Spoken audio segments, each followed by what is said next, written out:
महाराष्ट्राच्या राजकारणात जे दिसतं ते कधीच नसतं आणि जे ठरलेलं असतं ते कधीच समोर येत नाही. तुम्हाला काय वाटतं? शरद पवार आणि भाजप हे दोन्ही एकमेकांचे कट्टर शत्रू आहेत का?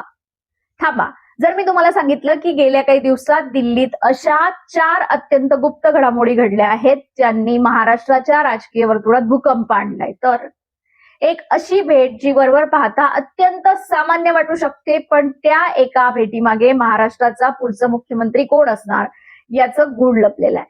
पण खरा ट्विस्ट इथेच संपत नाही. ज्या गोष्टीला आपण आकस्मिक योग समजतोय तो जर आधीपासूनच रचलेला एक खूप मोठा मास्टर स्ट्रोक निघाला, तर आजच्या या व्हिडिओमध्ये आपण उलगडणार आहोत त्या 4 रहस्यमयी घटनांची साखळी जी महाराष्ट्राच्या राजकारणाची संपूर्ण दिशा बदलू शकते. व्हिडिओ शेवटपर्यंत नक्की बघा, कारण शेवटच्या 5 मिनिटांचा खुलासा तुम्हाला चक्रावून सोडेल. तर नमस्कार मंडळी, मी राजश्री आणि तुम्ही पाहताय राजश्री अनफिल्टर्ड. महाराष्ट्राच्या राजकारणात सध्या काय शिस्त आहे असा प्रश्न तुम्हा आम्हा सर्वांना पडलाय. उघडपणे राजकीय व्यासपीठांवरून एकमेकांवर चिखलफेक करणारे, एकमेकांचे राजकीय अस्तित्व संपवायला निघालेले 2 गट बंद दाराआड जेव्हा अचानक एकमेकांना भेटू लागतात तेव्हा समजून जायचं की पडद्यामागे काहीतरी भयंकर मोठं शिस्त आहे. शरद पवार गट आणि भाजप हे 2 ध्रुव एकत्र येणं ही आजच्या घडीला अशक्य गोष्ट वाटू शकते. पण मंडळी, राजकारणात कोणी कोणाचा कायमचा शत्रू किंवा मित्र नसतो हे आपण वारंवार पाहिलंय. गेल्या काही दिवसात दिल्लीत 4 अशा घटना घडल्या आहेत ज्यांचा एकमेकांशी थेट संबंध जोडला तर एकच चित्र समोर येतं, काहीतरी प्रचंड मोठं घडणार आहे. या 4 घटना काय आहेत? या भेटी फक्त शिष्टाचाराच्या आहेत की यामागे महाराष्ट्राची संपूर्ण सत्ता समीकरण बदलणारा एखादा गुप्त राजकीय प्लॅन आहे? चला या संपूर्ण प्रकरणामागची एकामागून एक पोलखोल करूया.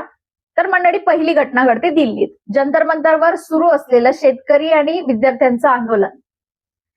अचानक शरद पवार आणि खासदार सुप्रिया सुळे हे देशाचे पंतप्रधान नरेंद्र मोदी यांची भेट घेण्यासाठी पोहोचतात.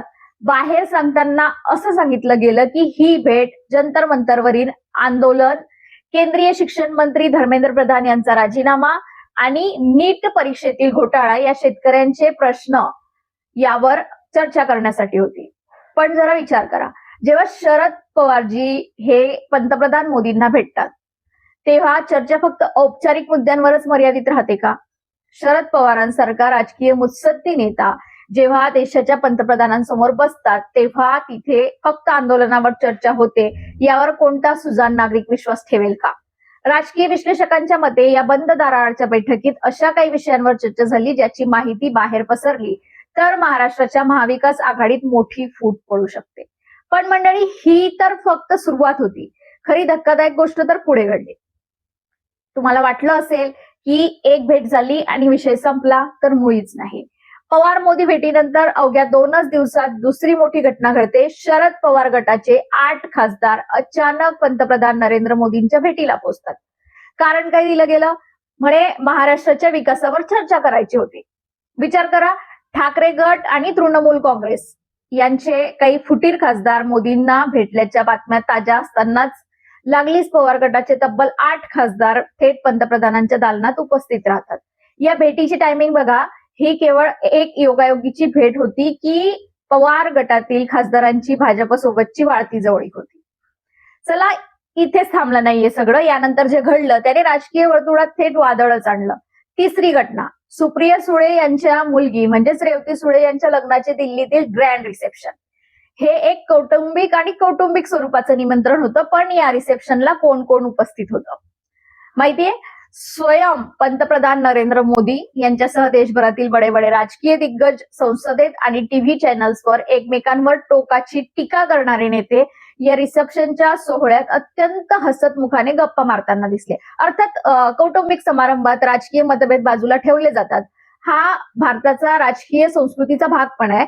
पण प्रश्न असा पडतो, जेव्हा शरद पवारजी आणि नरेंद्र मोदी एकाच सोफ्यावर बसून प्रदीर्घ चर्चा करतात तेव्हा ती चर्चा फक्त लग्नाच्या शुभेच्छांपुरतीच मर्यादित असते का? की इथेच भविष्यातील नव्या राजकीय युतीची मुहूर्तमेढ रोवली जात होती? अशा अफवा पसरल्या. आता येतो या संपूर्ण ड्रामाचा सर्वात थरारक आणि चौथा अंक. दिल्लीच्या रस्त्यांवर एक कार धावत होती आणि त्या कारमध्ये एकत्र बसले होते खासदार सुप्रिया सुळे आणि भाजपचे राष्ट्रीय सरचिटणीस विनोद तावडे. हो, तुम्ही बरोबर ऐकलत. विनोद तावडे आणि सुप्रिया सुळे यांचा एकाच कारमधून प्रवास करतानाचा व्हिडिओ कॅमेऱ्यात कैद झाला आणि सोशल मीडियावर प्रचंड व्हायरल झाला. भाजपचा सर्वात मोठा रणनीतिकार आणि पवार गटाची सर्वात प्रमुख चेहरा एकाच गाडीत बंद खिडक्यांच्या आत काय चर्चा करत होते, हा व्हिडिओ समोर आल्यानंतर मात्र अफवांचा बाजार भयानक गरम झाला. आता या चारही घटनांना एकत्र जोडा. पहिली घटना पवार मोदी भेट, दुसरी 8 खासदारांची मोदींसोबत बैठक, तिसरी लग्नाच्या रिसेप्शन मधील जवळीक आणि चौथी तावडे आणि सुप्रिया सुळे यांचा कार प्रवास. तुम्हाला काय वाटतं, हे सलग 4 योगायोग असू शकतात का, की हा एखादा गुप्त राजकीय मास्टर प्लॅन आहे? मंडळी, आता थोडं खोलवर जाऊन याचा राजकीय अर्थ समजून घेऊया. या चारही घटनांनंतर दोन्ही बाजूंनी अधिकृतपणे काय सांगण्यात आलं? सांगण्यात आलं की या सर्व औपचारिक भेटी आहेत, यात कोणताही राजकीय अर्थ शोधू नये. पण राजकारणात नाही या शब्दाचा अर्थ अनेकदा हो असाच असतो. यामागे 3 प्रमुख शक्यता किंवा लॉजिकल थिअरीज असू शकतात. त्यातली थिअरी नंबर 1 म्हणजे भाजपची गेम प्लॅन आणि पवार गटाची रणनीती. महाराष्ट्रात महायुती आणि महाविकास आघाडी यांच्यात सध्या तगडी टक्कर आहे. अशा वेळी शरद पवार गट जर भाजपशी संवाद सुरू ठेवत असेल तर ते आपल्या मित्र पक्षांवर म्हणजेच काँग्रेस आणि ठाकरे गट दबाव बनवण्यासाठी वापरलं जात असण्याची शक्यता नाकारता येत नाही. थिअरी नंबर 2 म्हणजे पोस्ट इलेक्शन किंवा अंतर्गत समझोता. भविष्यात जर महाराष्ट्रात किंवा केंद्रात कोणत्याही एका पक्षाला स्पष्ट बहुमत मिळालं नाही तर पर्यायी मार्ग खुला ठेवण्यासाठी ही सॉफ्ट डिप्लोमसी सुरू आहे का? आणि थिअरी नंबर 3 केंद्रीय तपास यंत्रणा आणि राजकीय संरक्षण. राजकारणात निगोसिएशन सतत सुरू असतात. आपल्या पक्षातील नेत्यांचे हितसंबंध जपणे आणि राजकीय सुरक्षितता मिळवणे यासाठी अशा गुप्त भेटीगाठी अत्यंत महत्वाच्या ठरतात. या संपूर्ण प्रकरणावरून आपल्याला काय शिकायला मिळतं? सामान्य नागरिक म्हणून आपण टीव्हीवर नेत्यांना एकमेकांवर ओरडताना, एकमेकांना शिव्या देताना पाहतो. आपण त्यांच्या पक्षांवरून आपापसात भांडतो, सोशल मीडियावर शिव्या देतो, अक्षरशः वाद घालतो. पण सत्य काय आहे? सत्य हेच आहे की पडद्यासमोर कितीही वैचारिक वैर दिसले तरी पडद्यामागे हे सर्व नेते एकाच कारमध्ये बसून प्रवास करतात. लग्नाच्या रिसेप्शन मध्ये एकमेकांसोबत हसत हसत गप्पा मारतात आणि गरज पडल्यास एकत्र चहापाणी करतात. राजकारणात आदर्श आणि विचारधारा या फक्त बोलण्याच्या गोष्टी असतात. खरी गोष्ट असते सत्ता आणि स्वार्थ. तर मित्रांनो, भाजप आणि शरद पवार गट खरोखरच एकत्र येणार का, की ही केवळ एका मोठ्या वादळापूर्वीची शांतता आहे? हे येणारा काळच ठरवेल. पण एक गोष्ट मात्र नक्की, महाराष्ट्राच्या राजकारणात पुढच्या काही दिवसात असा एखादा मोठा धक्का बसू शकतो ज्याची कोणी कल्पनाही केली नसेल. तुम्हाला काय वाटतं, शरद पवार आणि भाजपा एकत्र येतील का, की हा शरद पवारांचा भाजपला भ्रमात ठेवण्याचा आणखी एक गुगली बॉल आहे? तुमचं मत मला कमेंट बॉक्समध्ये नक्की सांगा. मला तुमच्या प्रतिक्रिया वाचायला नेहमीच आवडतात, नक्की आवडतील. आणि जर तुम्हाला हा राजकीय विश्लेषणाचा व्हिडिओ आवडला असेल तर व्हिडिओला आताच लाईक करा आणि हो, शेअर करायला अजिबात विसरू नका.